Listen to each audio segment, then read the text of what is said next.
nyumba yangu, maisha yangu, hii ni yangu, ndugu yangu.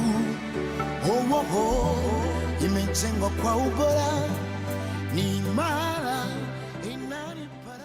Karibu katika kipindi chetu cha Maisha ni Nyumba. Leo tunakuletea kipindi maalum chenye elimu muhimu kuhusu sheria ya hati pacha ya mwaka 2008. Hii ni sheria inayolenga kulinda umiliki wa mali isiyohamishika, kuimarisha usalama wa hati miliki na kuweka uwazi katika masuala ya ardhi na makazi. Katika kipindi cha leo tutaangazia maana halisi ya hati pacha, sababu zilizopelekea kutungwa kwa sheria hii, umuhimu wake kwa wananchi, wawekezaji na wamiliki wa nyumba na faida zake katika kuzuia migogoro ya ardhi. Usiondoke, karibu. Mtazamaji, ardhi ni rasilimali adimu na isiyoongezeka, lakini thamani yake huzidi kupaa kila siku. Hali hii imezidisha mahitaji makubwa ya makazi bora, hasa mijini ambako ongezeko la watu ni kubwa mwaka hadi mwaka. Ili kuhakikisha matumizi bora na endelevu ya ardhi, mwaka 2008 Bunge la Jamhuri ya Muungano wa Tanzania lilitunga sheria ya umiliki wa sehemu ya jengo, Unit Titles Act.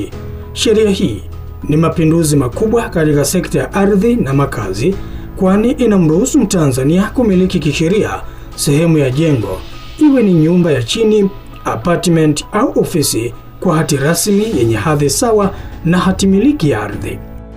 Lengo la sheria hii ni kumwezesha Mtanzania kumiliki kisheria sehemu ya jengo na kutambuliwa kisheria. Pia sheria hii inawezesha kusimamia mgawanyo na usimamizi wa majengo katika sehemu ndogo ndogo ambazo zinamilikiwa na watu tofauti, mtu mmoja, kampuni au taasisi, na watu wote wakawa na hati miliki ya kumiliki sehemu ya jengo, kama ambavyo anayemiliki ardhi na kupewa hati miliki ya kumiliki ardhi. Akizungumzia undani wa sheria hii ya umiliki wa sehemu ya jengo, The Unit Titles Act ya mwaka 2008, msajili wa hati David Mushendwa ametaja mambo muhimu yaliyotajwa katika sheria hii, ikiwa ni pamoja na kuwekwa kwa utaratibu wa kutoa hati za sehemu ya jengo. Sheria ya utoaji wa hati za sehemu ya jengo iliyotungwa mwaka 2008 yenyewe imeweka utaratibu wa namna ambavyo majengo, aidha liwe ni jengo la ghorofa au majengo kadhaa ambayo yamejengwa, yanaweza kila jengo likapewa hati miliki. Sasa sheria ya hati za sehemu ya jengo kwa maana ya Unit Titles Act yenyewe imetungwa mahususi kwa ajili ya kuweka mchakato huo wa kutoa hati katika vipande vya majengo, liwe ni la ghorofa au ni majengo yaliyoendelezwa kwa mtambao. Sheria imeweka utaratibu wa haki na wajibu wa kila mmiliki wa sehemu ya jengo. Nini anachotakiwa kufanya? Wajibu wake ni nini? Anatakiwa kuchangia katika zile huduma zinazopatikana katika jengo kwa kiasi gani? Sheria hii imeweka utaratibu wa kuweza kufanya hivyo. Mmiliki wa sehemu ya jengo anakuwa na haki ya kupata hisa, wanaita share, hisa katika maeneo ya pamoja kwa kiasi kile ambacho anamiliki sehemu katika jengo. Sheria ya hati sehemu za jengo pamoja na kanuni zake inaweka utaratibu wa masuala kadhaa, ikiwemo mgawanyiko wa sehemu ya jengo, sehemu ambazo zinamilikiwa na mtu mmoja mmoja na maeneo yanayotumiwa kwa pamoja. Aidha, sheria hii imeelekeza namna ya kutoa hati katika maeneo yanayomilikiwa na mtu mmoja mmoja katika jengo, na pia imetoa utaratibu wa usimamizi wa maeneo ya pamoja, sehemu ya ardhi ya chini, maeneo ya maegesho ya magari yani parking, maeneo ya mabwawa ya kuogelea, varanda za majengo na maeneo mbalimbali yanayotumika kwa pamoja yani common areas. Haya ni mageuzi makubwa ya ardhi. Lakini je, ni utaratibu upi unatakiwa kufuatwa ili kupatiwa hati za sehemu ya jengo? Msajili msaidizi wa hati mkoa wa Dar es Salaam, Apollo Laizer, anatuelekeza kwa kina taratibu za kufuata ili kupata hati ya sehemu ya jengo. Utaratibu wa kupata hati miliki ya sehemu ya jengo. Sifa ya kwanza ni lazima tuwe na jengo ambalo limejengwa limegawanywa katika sehemu, na zile sehemu lazima ziwe na wamiliki wake. Yaani huwezi ukaenda kuomba hati kama hauna sehemu ile ya jengo, tunaita ni unity property. Kwa hiyo mmiliki wa sehemu ya jengo anaweza kuiombea. Lakini pia si lazima aombe mtu mmoja mmoja. Yule mwendeleza milki, kwa mfano kama ni shirika la nyumba la taifa, wanaweza wakaomba hati zote za jengo lote, ndipo wakaja kuwauzia watu. Lakini utaratibu wa kupata, hatua ya kwanza nilisema lazima mwendeleza milki awe amepata hati milki ambayo inatolewa chini ya sheria ya ardhi, ile tunaita granted right of occupancy. Akisha kuwa na ile, atamtafuta mtaalamu wa michoro.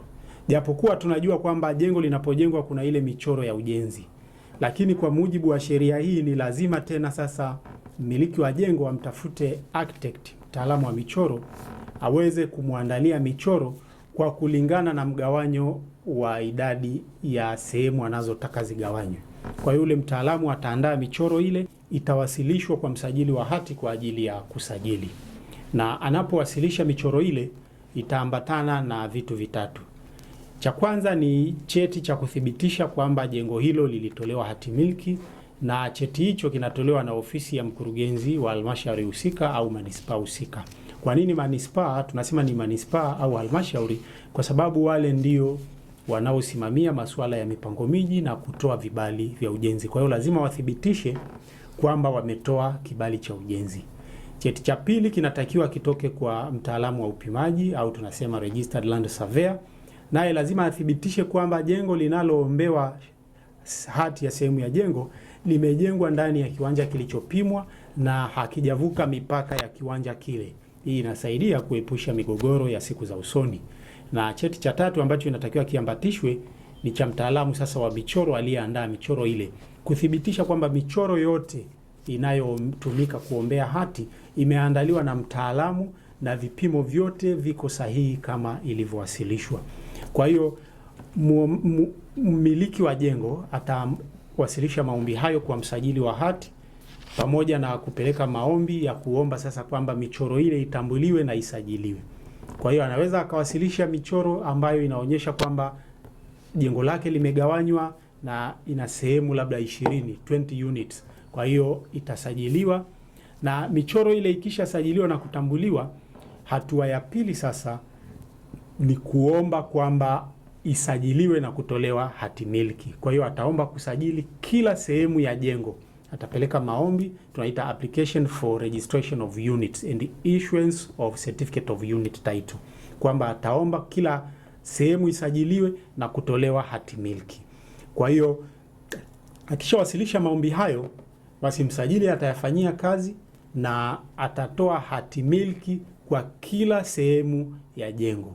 Na hati miliki zile zikishatolewa, mmiliki wa jengo au tunamuita developers ana uwezo sasa wa kuuza zile sehemu ya jengo, kwa sababu tayari anakuwa na hati miliki ya kila sehemu ya jengo. Hivyo anaweza sasa kufanya tunaita transfer, kwa atasainishana mikataba ya kawaida na atakwenda kwenye kuhamisha miliki hizo kutoka kwake kwenda kwa wanunuzi, na wanunuzi watafata ule utaratibu wa kawaida kabisa wa kuhamisha hati miliki ya ardhi.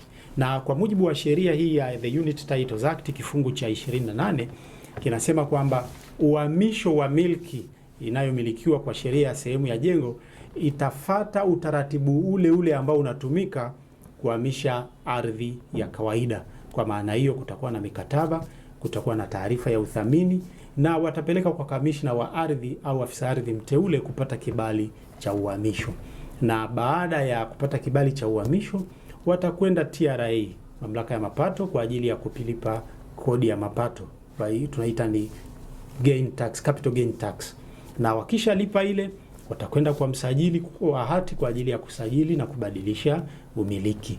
Baada ya umiliki kusajiliwa, basi kinachoendelea ni usimamizi wa ile miliki. Wamiliki wana uwezo wa kuunda ushirika au tunaita Unit Owners Association, na sheria inawatambua wamiliki kuanzia 5 kwamba ndio wanaoweza kuunda ushirika.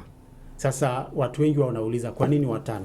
Ukweli ni kwamba ili uwe na ushirika walao, basi sheria hii imeona kuanzia watu 5.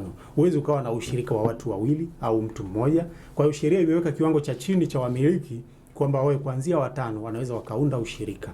Sasa ushirika ule kama nilivyosema utakuwa na sheria zao ambao tunaita bylaws, watakuwa na katiba au constitution, na watakubaliana namna ya uendeshaji. Lakini pia sheria inaweka utaratibu wa kusuluhisha migogoro.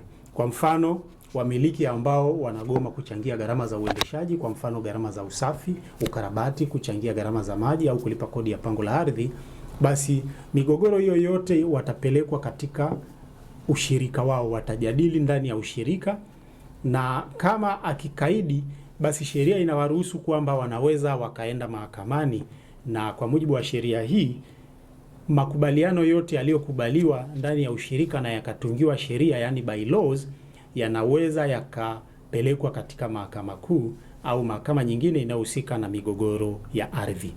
Nitoe tu wito kwa wananchi kwamba wachangamkie fursa hii ya kumiliki sehemu ya jengo, kwa sababu hati zinazotolewa chini ya sheria hii zina hadhi sawa na hati zinazotolewa chini ya sheria ya ardhi. Haya ni mageuzi makubwa ya ardhi. Lakini je, ni aina zipi za makazi zinazoweza kupatiwa hati za sehemu ya jengo? Msajili wa hati mkuu wa Dar es Salaam Apollo Laizer hapa anabainisha aina kuu 3 za hati za makazi ambazo zinaweza zikatolewa za sehemu ya jengo. Majengo tunayozungumzia yanaweza yakawa ni majengo ya orofa au nyumba za chini, isipokuwa nyumba hizo lazima ziwe katika sehemu moja na kuwepo na sehemu za jumla, yani ziwe zinamilikiwa kwa pamoja. Kwa maana hiyo baadhi ya huduma inabidi washirikiane, kama nilivyosema, kwa mfano masuala ya maji, ulinzi, usafi na hata ukarabati. Lazima kuwepo na hizo sehemu za jumla, ambapo kwa mujibu wa sheria hii tunaita common areas. Upo umuhimu mkubwa wa kuwa na hati ya umiliki wa sehemu ya jengo. Hapa msajili wa hati mkoa wa Dar es Salaam Bwana Apollo Laizer anatujuza faida za hati ya umiliki sehemu ya jengo na namna inavyorahisisha utatuzi wa migogoro katika sehemu hizo. Sheria hii inawasaidia wao kupata hati ya ile sehemu wanayomiliki, na akishapata hati miliki hiyo anaweza akaitumia kama hati miliki nyingine. Kwa maana hiyo anaweza akaiuza, anaweza akakopea benki, inaweza ikarithiwa kama mhusika atafariki, wasimamizi wake watarithi kama ambavyo wanarithi hati zingine. Kwa hiyo hati ya sehemu ya jengo au tunaita unit title ina hadhi sawa na hati miliki ile inayotolewa chini ya sheria ya ardhi. Kabla ya sheria hii kutungwa, ilikuwa ni vigumu kwa watu wanaomiliki jengo moja kwa pamoja kila mtu kupata hati ya sehemu yake. Kwa hiyo sheria hii imekuja kujibu changamoto ambazo zilikuwepo. Lakini pia niseme, kabla ya sheria hii, majengo yaliyokuwa yanamilikiwa kwa pamoja yalikuwa na changamoto ya usimamizi, kwa sababu kila mmiliki alikuwa akijaribu kusimamia sehemu yake, lakini yale maeneo ya jumla yakawa yanakosa usimamizi au utunzaji. Lakini pia niseme tu kwamba kabla ya sheria hii kulikuwa na migogoro mingi inayohusisha wamiliki wa majengo yale, na ilikuwa ni vigumu kutatua changamoto hizo. Kwa mfano, kulikuwa na migogoro inayotokana na uchangiaji wa gharama za uendeshaji, kwa mfano masuala ya usafi, ulinzi, umeme au ukarabati wa yale maeneo ya jumla. Kwa ujumla tu niimize wananchi wote kwa ujumla, wamiliki wa majengo waweze kutumia utaratibu ambao utanufaisha sana, kwa maana ya kuwa na hati za watu ambao wanakusudia kuwauzia au kuwapangisha maeneo yao katika jengo.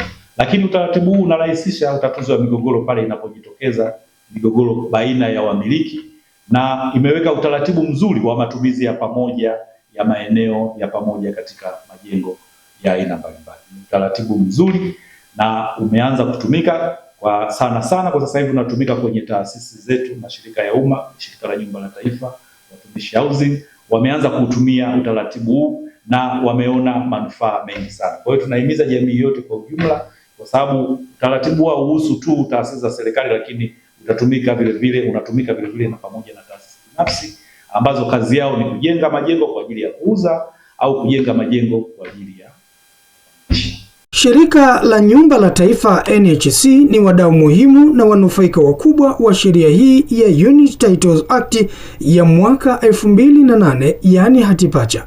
Bi Catherine Mgeni, yeye ni afisa sheria kutoka shirika la nyumba NHC, na hapa amebainisha namna shirika linavyonufaika na sheria hii. Ujio wa sheria hii umesababisha tumeongeza thamani ya maeneo yetu kwa kujenga majengo makubwa ambayo yana accommodate familia nyingi zaidi ya moja. Tunayo miradi mingi. Tuna mradi wa Mindu, tulijenga nyumba na kuziuza. Tulijenga nyumba Ubungo na kuziuza. Tumejenga Morocco Square, kuna nyumba zaidi ya 100. Tumejenga Victoria Place, nyumba 91 wakati kulikuwa kuna nyumba chache tu. Hiyo inaonyesha ni faida ambayo tumeipata kutokana na ujio wa sheria hii. Sheria hii imerahisisha upatikanaji wa hati na pia imesababisha wananchi wamekuwa na uhakika kwamba akinunua nyumba kwenye sehemu ya jengo anaweza kumiliki nyumba yake, na hiyo hati ikamsaidia kufanya mambo mbalimbali. Lakini pia sheria hii imesaidia kuweka mwongozo wa namna ya kuishi kwenye makazi husika. Majengo yetu kadhaa tuna swimming pool. Kwa mfano Eco Residence kuna swimming pool. Lakini pia kuna maeneo mengine kuna garden, tuna Arusha, tuna Medeli, ambako tumejenga nyumba nyingi sana, maeneo ambayo kulikuwa kuna nyumba zinazotumiwa na wakazi wachache. Hii ni faida ya sheria ya hati ya sehemu ya jengo. Nishukuru Wizara ya Ardhi kwa kuanzisha hii move ya kutengeneza sheria ya hati ya sehemu ya jengo, yani Unique Titles Act. Pia nishukuru serikali kwa kupitisha sheria hii na ikaweza kutumika. Hii sheria imejitosheleza, imeweka karibu kila kitu kinachomgusa mwananchi. Mtazamaji, baada ya kuwasikiliza shirika la nyumba la taifa NHC, sasa tuwaangalie wadau wengine kutoka taasisi ya watumishi Housing Investment WHI, na huyu ni Bi Sophie Mtaki, afisa miliki mwandamizi wa taasisi ya watumishi Housing Investment. Amesema uwepo huu wa hati pacha umekuwa msaada mkubwa sana kwao, kwa sababu wamekuwa wakiitumia katika miradi mingi walionayo. Hati hizi zina hadhi sawa kabisa na zile hati ambazo tumezizoea, na pindi mteja anapokuwa na hati hii anaweza akafanya miamala yoyote, ikiwemo kuuza nyumba yake au apartment yake. Anaweza pia kutumia hati hii kama dhamana ya kuchukulia mkopo au kwa wengine tunafahamu kama mortgage. Lakini pia anaweza akafanya kitu chochote ambacho kinahusiana na miamala ya ardhi au transaction ambazo zinahusiana na ardhi. Mpaka sasa Watumishi Housing imeshafanikiwa kupata jumla ya hati 298 kwa miradi yake mbalimbali, ikiwemo Kigamboni ambako tumepata jumla ya hati 90. Magomeni tuna unit titles pia 90, Bunju tuna jumla ya unit titles 74, na Kisasa Dodoma tumepata jumla ya hati 44. Mtu akishapatiwa hii hati yake, manake hata administration nzima ya jengo au apartment inakuwa iko rahisi, kwa sababu kila kitu kinakuwa kulingana na taratibu na miongozo ambayo imetolewa katika hiyo sheria ya hati pacha 2008 pamoja na regulation zake. Kwa namna ya kipekee kabisa napenda kuwashukuru wizara ambao wamekuwa mstari wa mbele katika kuhakikisha kwamba miji yetu inakuwa, lakini ikue kwa mpango. Kwa hiyo kuletwa kwa Unique Titles Act kumesaidia kupunguza ukuaji wa miji nje ya miji yenyewe. Watumishi Housing Investment tumekuwa tukitekeleza mpango wa makazi kwa watumishi wa umma, ambapo tumejikita katika kujenga nyumba za bei nafuu kwa watumishi wa umma na wanachama wengine wa mifuko ya hifadhi ya jamii. Kama ilivyoelezwa hapo awali, wateja wetu wanaponunua nyumba za Watumishi Housing, mwisho huwa wanapatiwa hati ya ile nyumba, au tunasema hati ya sehemu ya ile jengo. Kwa mfano kama ni nyumba za magorofa au zinajulikana kama apartments. Kwa hiyo katika mchakato mzima, ili paka mtu aweze kufika kuweza kupatiwa hati ya nyumba yake ni kwamba mteja anawasiliana na sisi baada ya kuwa tumempa taarifa katika maonyesho mbalimbali au taarifa zetu ameziona katika TV au vipindi vya radio au kokote kule alikosikia, basi anaweza akasiliana na sisi kwa simu. Na baada ya kupata taarifa kwamba labda nyumba ipo katika mradi wetu wa Bunju au Magomeni, basi kama nyumba iko tayari, yule mteja anafikishwa mpaka site, anaangalia nyumba, anajiridhisha na hali ya nyumba na mazingira ya nyumba, alafu atajaza fomu ya maombi, kwa sababu ndio utaratibu. Atajaza fomu ya maombi pale ambayo inakuwa inaomba taarifa zake mbalimbali, na baada ya kujaza fomu atawasilisha ofisini, kwa either kwa kuleta fomu hapa ofisini kwetu au pia anaweza akatuma kwa njia ya barua pepe. Kwa baada ya hapo atapokea barua inayotoka ofisini kwetu ya kumkubalia yeye kuweza kununua ile nyumba, ambao pia itamtaka aweze kulipa kiasi cha awali au tunasema down payment, ambao kutoka mradi mmoja kwenda mwingine inaweza kutofautiana, inaweza ikawa kati ya 5% mpaka 10%. Na hapa anapopewa nafasi ya kutoa down payment au malipo ya awali, huwa anapewa muda ambao unaweza kuwa ni kati ya mwezi mmoja mpaka miezi mitatu. Kwa labda unapokuta nyumba ni ya milioni 69, labda kiasi cha awali manake ni milioni 6,900,000 ambao ni 10% ya bei ya nyumba, unapewa miezi either mwezi mmoja au mpaka mitatu uweze kulipa kiasi hicho. Kwa maana unaweza wakitoa kidogo kidogo, sio lazima utoe chote kwa wakati mmoja. Basi baada ya kulipa kile kiasi cha awali, kitakachofuata baada ya hapo utapokea pia barua toka kwetu ambao tunasema ni barua ya kujulisha taarifa kama umekamilisha malipo ya awali na nyumba uliopewa labda ni nyumba namba 60 au nyumba namba 50 katika mradi husika uliokuwa umeomba. Lakini pia barua itaendelea mbele kwamba sasa nyumba iko tayari kwa ajili ya kukabidhiana, na hiyo tutafika katika hatua za kuweza kusaini tunasema sales agreement au mkataba wa mauziano wa ile nyumba. Sasa ndio fika katika hatua kusaini mkataba wa mauziano, kuna ulitoa kimalipo ya awali, kuna hela imebaki, si ndio? Sasa ile hela iliyobaki tunakupa option 4 za kuweza kuchagua utailipaje. Option ya kwanza tunaita mpangaji mnunuzi. Maana yake ni malipo utalipa kidogo kidogo wakati ukiwa unaishi katika nyumba. Kwa hiyo haya yanaweza akachukua kati ya mwaka mmoja au mpaka miaka 15 kutegemea na wewe mwenyewe umebakiza muda gani ofisini kabla ya kustaafu, lakini pia inategemea na wewe mwenyewe ungependa ulipaje. Kwa sababu mwingine anaweza kusema mimi nina uwezo wa kulipa ndani ya miaka 5, mwingine 6, mwingine 10. Kwa hiyo wote wanakuwa na hicho muda huo ambao yeye atachagua. Kwa baada ya kuchagua tutaingia katika mkataba, tutasaini ule mkataba pande zote mbili, manake mteja na watumishi housing, alafu hatua itakayofuata ni kwenda kumkabidhi nyumba site. Kwa katika pale hatua za kukabiliana, mteja atafika katika nyumba yake, ataangalia mazingira kama kila kitu kiko sawa, kuna form pale atasaini, ataangalia madirisha, milango, hali nzima ya nyumba. Kila kitu atajiridhisha na atasaini katika ile form, na kama kuna sema atakuwa jaridhika pia atasaini kusema kwamba eneo hili sijaridhika, kwa sababu kuna utaratibu baada ya hapo ofisi kwenda kuweza kufanya marekebisho katika ile nyumba.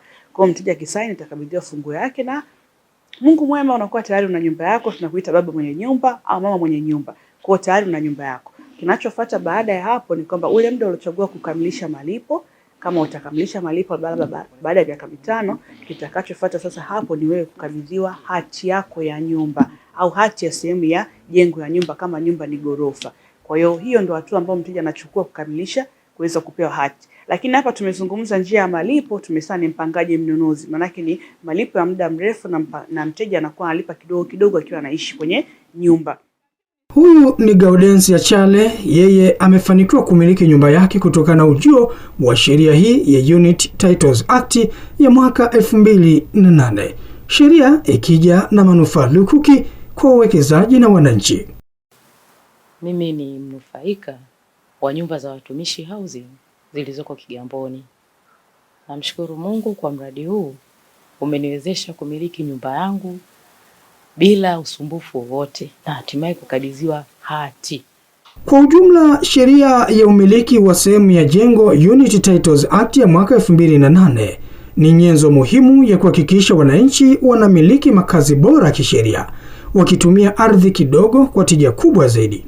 Sheria hii imerahisisha upatikanaji wa hati, imeboresha usimamizi wa maeneo ya pamoja, imefungua milango ya uwekezaji na mikopo na kuchangia katika matumizi bora ya ardhi nchini kwa wananchi na wawekezaji. Hii ni fursa ya kuwekeza kwa ujasiri, kumiliki kwa uhakika na kufurahia makazi bila migogoro.